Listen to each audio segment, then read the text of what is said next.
Maximum বিবাহিত মেয়েদেরই মনের মধ্যে এরকম একটা বাসার অনেক স্বপ্ন থাকে। আদার্স কোনো মেয়েদের মতো আমার ড্রেসের প্রতি খুব একটা নেশা নেই। আমার নেশা হলো টাকা জমানো, একটা বাড়ি করা আর একটা গাড়ি করারই। সো হ্যালো এভরিওয়ান, আসসালামু আলাইকুম। আই হোপ সবাই অনেক বেশি ভালো আছেন। আলহামদুলিল্লাহ আমরা তো অনেক ভালো আছি। তো এটা হচ্ছে আমাদের কোরবানি ঈদ দাওয়াত ব্লগ। ঈদের পর আমার ফ্রেন্ডের খালামনির বাসায় শেওড়াপাড়ায় দাওয়াত খেতে গিয়েছিলাম, তো ওনারই বাসা এটা। সো আমাদেরকে লাঞ্চের দাওয়াত করা হয়েছিল। তো আমরা লাঞ্চ করার পর এখানে হচ্ছে ওই আন্টির ছোট মেয়ের কিছু হ্যান্ডিক্রাফট দেখতেছিলাম। আই থিঙ্ক ক্লে দিয়ে কি জানি বানাইছে, ওগুলো সবকিছু দেখলাম।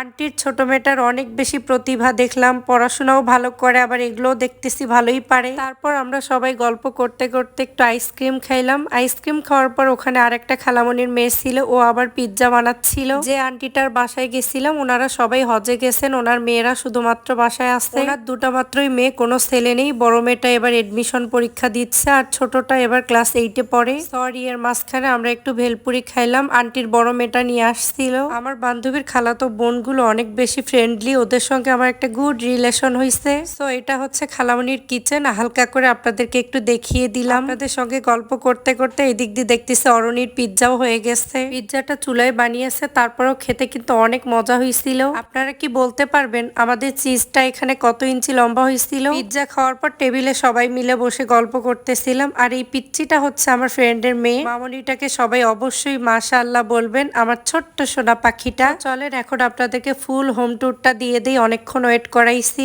ফার্স্টে মেইন গেট দিয়ে ঢোকার পরে এখানে একটা অ্যাকোরিয়াম ছিল।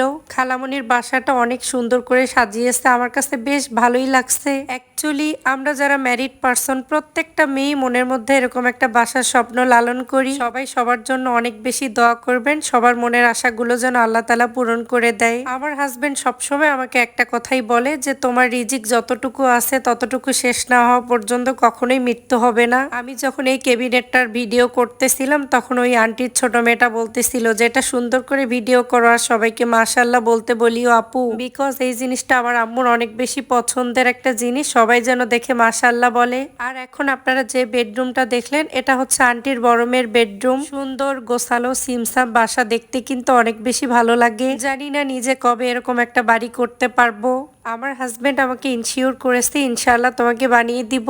ওনারা কিন্তু রেন্টে থাকে না, ওনাদের এটা নিজেরই বাসা। সো যাই হোক, আপনাদের কাছে বাসাটা কেমন লাগছে আমাকে একটু জানিয়ে দিয়েন। আন্টির ফ্রিজে নাকি পাকা আম ছিল, ওটা দিয়ে আমার বান্ধবী দেখতেছি অনেকগুলো আমসত্ত্ব বানিয়েছে। তাদের মধ্যে আমসত্ত্ব শুকাইতে দিয়ে এরা মনে হয় কোনো কিছু ঢাকা দেয়নি, দেখেন পাখি নষ্ট করে ফেলছে। তার উপর আবার কাজের বুয়া হচ্ছে একটা ট্রেও ভেঙে ফেলছে। সো আজকের ভিডিওটা আমার এ পর্যন্তই। সবাই ভালো থাকবেন, আমাদের জন্য দোয়া করবেন। আল্লাহ হাফেজ।